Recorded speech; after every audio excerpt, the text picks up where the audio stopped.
Hey Internets, it's Road Warrior Jake, coming to you from the David D. Hunting YMCA in downtown Grand Rapids for the second public run, where yours truly will be leading the 3-mile run group. We also have Road Warrior Adam Albertson leading a 7-mile run group. We've got lots of runners showing up, everybody ready to get out into the cold.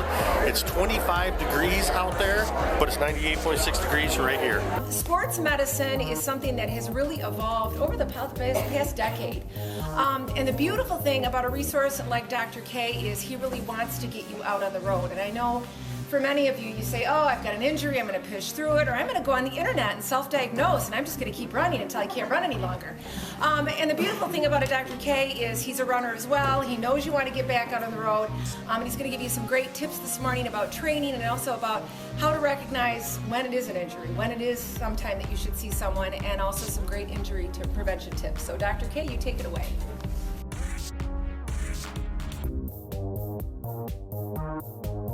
At this point right now, you're probably starting to do some running, and hopefully you haven't got to this point, but maybe some of you have already, where you're starting to feel like, okay, something hurts and I'm not sure what I need to do about this. This is the time, or if things start in the next month or 6 weeks to start to hurt, is when to get it fixed, because the race is in May and that's going to come up very quickly, but we still have time to get it better.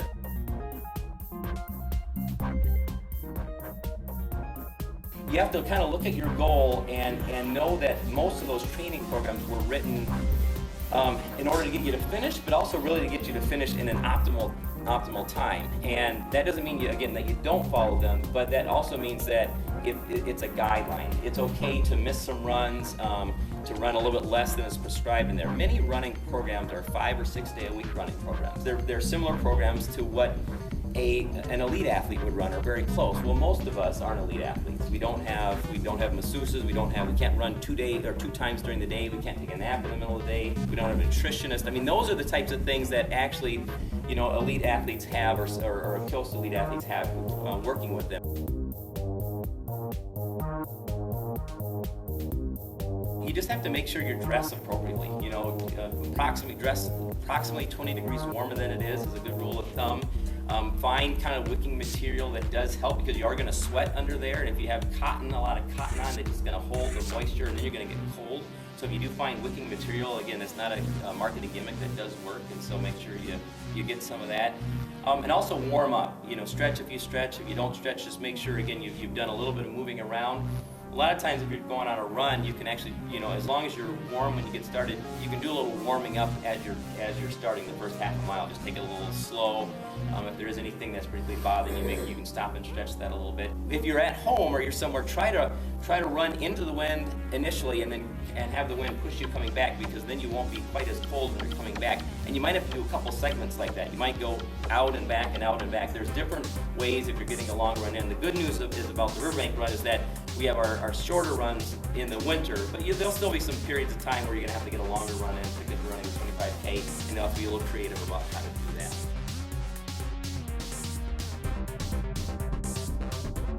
Basically, if you like to stretch and you feel like stretching is beneficial, keep doing it. If you don't like stretching, you never have, then don't start doing it.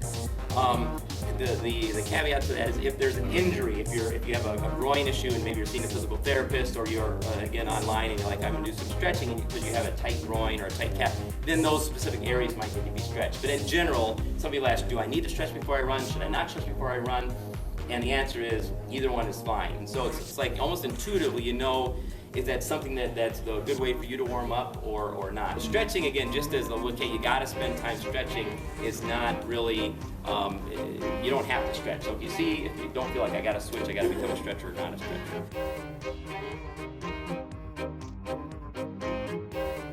But if you're a heel striker and you've always been a heel striker, you haven't had any problems being a heel striker, don't switch. I mean, that's when we see problems, when people say, well, I'm a heel striker and I need to be a mid-foot striker. It's like, why do you need to? Well, because that's what I heard and read, that's the best way to do it. I don't like the thought that we were born that way, we were born without shoes, therefore we should run like we don't have shoes on or something like that. I always say we were born with lots of things we don't run without, and we don't run without those things either. So, in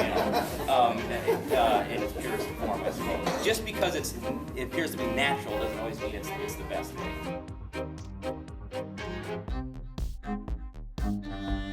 We've never actually met one another, and this is already a sign of our relationship. It's nice to meet you. Good to meet you. You'd think from seeing us on Facebook that we've known each other for a long time. Yes, you would. These guys seem to think that we're long-lost brothers. Yeah, that's probably what I would say. So, I heard a rumor that there was a comment that we found our wife. Yeah.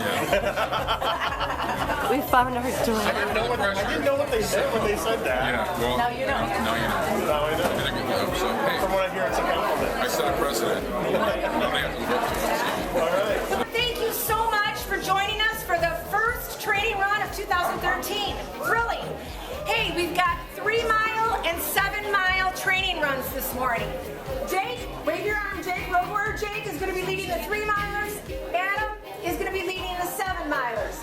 There are maps in the back of the room if you need them, and if you can actually run and read a map at the same time, you are a rock star.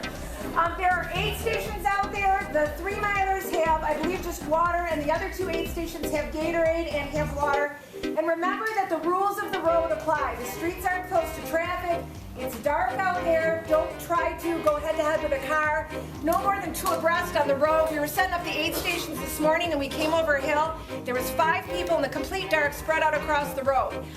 So try to always remember, 2 abreast. You don't know when those cars are going to crop up, and they're bigger than you are.